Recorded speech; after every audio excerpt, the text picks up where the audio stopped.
Olá, bom dia a todos. Meu nome é Ricardo, sou advogado especializado na área civil e tenho recebido muitos clientes com problemas relacionados à aquisição de imóveis.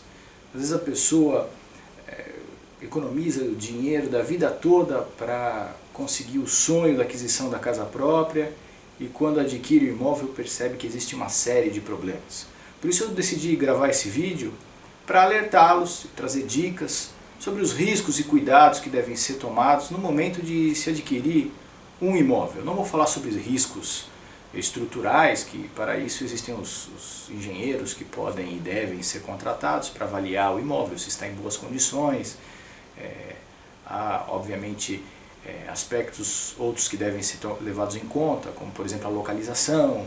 A pessoa deve talvez visitar aquele local, aquele imóvel à noite, nos finais de semana, saber se passa feira livre por aquele logradouro, enfim.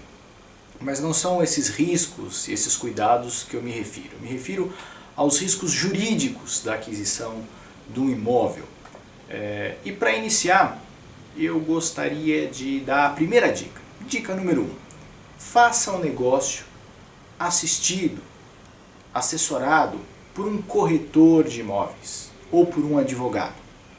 A aquisição de um imóvel é um negócio que envolve muitos detalhes. E esses profissionais, tanto o corretor de imóveis quanto o advogado, estão habilitados para identificar os riscos daquele caso específico. Vão examinar a documentação e vão, obviamente, orientar o cliente sobre quais são os riscos, como mitigá-los, como evitá-los.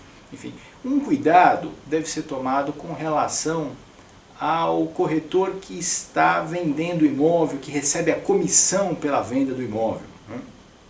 O que se espera, e sabemos que existem profissionais honestos em todas as áreas, mas muitas vezes existe a questão do conflito de interesse. Então, no Brasil é raro o indivíduo que contrata um advogado para avaliar uma documentação relacionada ao imóvel.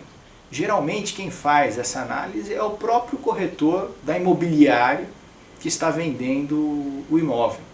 Só que a gente deve ser astuto para saber que, obviamente, existe ali um conflito de interesses. O corretor ele é remunerado pelo vendedor, ele recebe uma comissão pela venda, e está interessado na concretização da venda. Então, é possível, sabemos que os corretores são treinados para isso, para alertar os seus clientes, mas pode haver um ou outro corretor que pode ocultar um ou outro documento que, se analisado de forma imparcial, a venda não seria concretizada. Então, essa é a primeira dica. Não tente economizar aí algumas centenas de reais para evitar essa avaliação, ou economizar na avaliação da documentação. Esse é o primeiro ponto. A segunda dica, pode parecer incrível isso, mas muitas pessoas passam por cima dessa questão. Analise com cuidado a certidão de matrícula do imóvel. Por que é importante analisar a certidão de matrícula do imóvel? Tá? Esse documento vai te informar quem é o verdadeiro dono do imóvel. E muitas vezes, acreditem ou não, quem está te vendendo o imóvel, quem se apresenta como vendedor, não é a pessoa que consta no registro de imóveis como sendo o proprietário do imóvel. Pode parecer um absurdo, né? E quando nós questionamos, geralmente se fala, não, mas eu adquiri de outra pessoa e tal, eu tenho um contrato aqui, e mostra ali um contrato particular de compra e venda, um contrato de gaveta, né? Ora, é evidente que essas situações são situações muito arriscadas. O que essa pessoa vai lhe passar nessa situação é apenas a posse do imóvel, não vai te passar a propriedade. Porque a propriedade só é passada com o registro da escritura pública de compra e venda no cartório de registro de imóveis. E se o indivíduo que está te vendendo não é o verdadeiro proprietário do imóvel, essa escritura não vai poder ser lavrada e muito menos o registro vai poder ser feito. Há uma frase no direito que nós costumamos sempre lembrar nesses casos, só é dono quem registra. Quem não registra, não é dono. Então se você tem um imóvel que você acha que é seu, mas não está registrado, se puxarmos uma certidão de matrícula no cartório de registro de imóveis e não estiver ali seu nome como proprietário, você não é proprietário. O máximo que você tem é a posse do imóvel.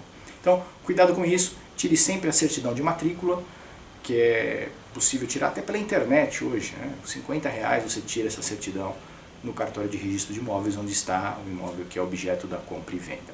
É importante também nessa certidão observar se o imóvel ele tem algum ônus, ou ele pode estar penhorado, ele pode ter alguma cláusula de incomunicabilidade, enfim.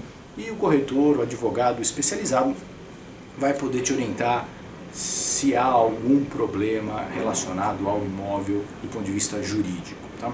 A segunda dica são os outros documentos sobre o imóvel relacionados às dívidas do imóvel. Então, o comprador deve se certificar de que o imóvel não tem dívidas. Dívida com a prefeitura, por exemplo, pagamento do IPTU, dívida condominial, se estamos falando aqui de uma unidade habitacional autônoma dentro de um condomínio. Então, o vendedor deve providenciar ao comprador as certidões de inexistência de débito.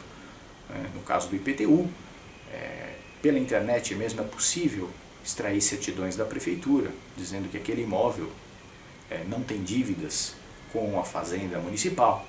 No caso de condomínio, é importante ter uma certidão assinada pelo síndico do condomínio, dizendo que aquela unidade não tem dívidas de taxas condominiais, enfim.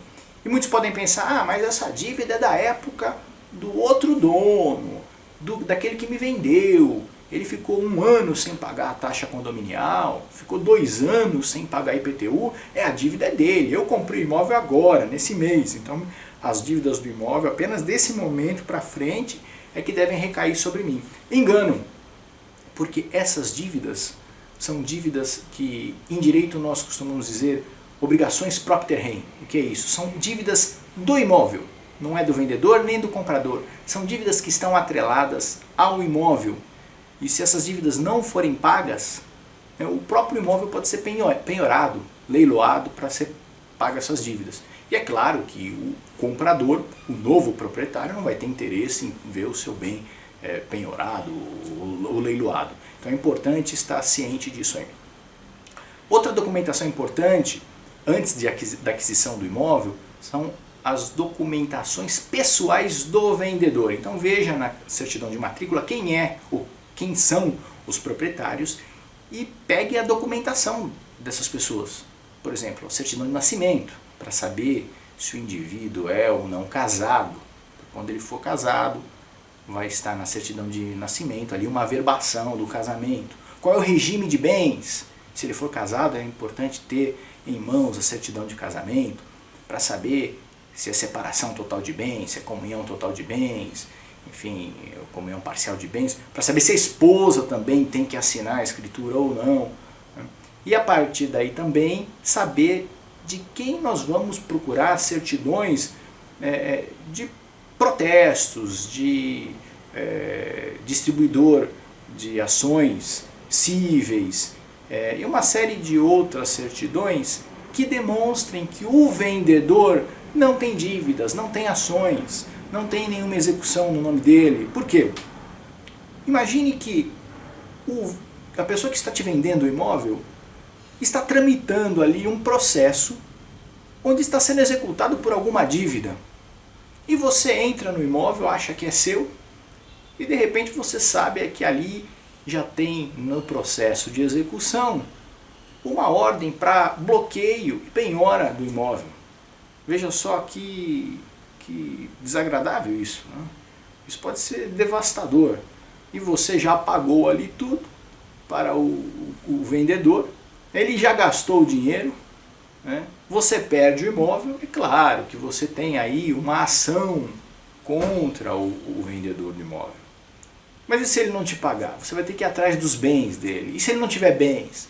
Aí você fica como um credor, mais um credor que não tem o seu crédito satisfeito, né? E mais um devedor que fica dando risada, porque nada pode ser feito contra o devedor que não tem bens, né? Apenas protestar. Então, o nome dele vai para as organizações ou entidades de proteção ao crédito, mas enfim, isso não resolve o problema do credor, que quer o dinheiro, ok? Muito bem, esteja preparado também para as custas, os emolumentos cartorários.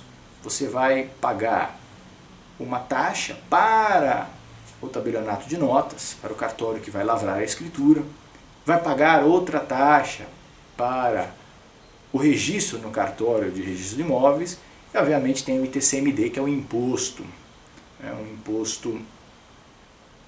o ITBI na verdade, né? É o ITBI que é o imposto de transmissão de bens imóveis. O ITCMD é se a transação for de doação ou causa mortes. No caso de um inventário, a transmissão do bem se dá pela morte ou por doação, então paga-se o ITCMD para a Fazenda do Estado. E o ITBI é um imposto municipal quando há venda do bem imóvel. Em São Paulo, o valor desses impostos é de 4%. Então esteja preparado para pagar esses impostos, ok? Bom, em suma é isso aí. Mandem perguntas para o endereço que você está vendo aí embaixo. Terei prazer em gravar mais um vídeo respondendo as dúvidas sobre a questão de aquisição de bens imóveis, riscos e cuidados que devem ser tomados pelo comprador. Sucesso a todos, tenham todos aí um ótimo final de ano, um Feliz Natal, boas festas. Até mais.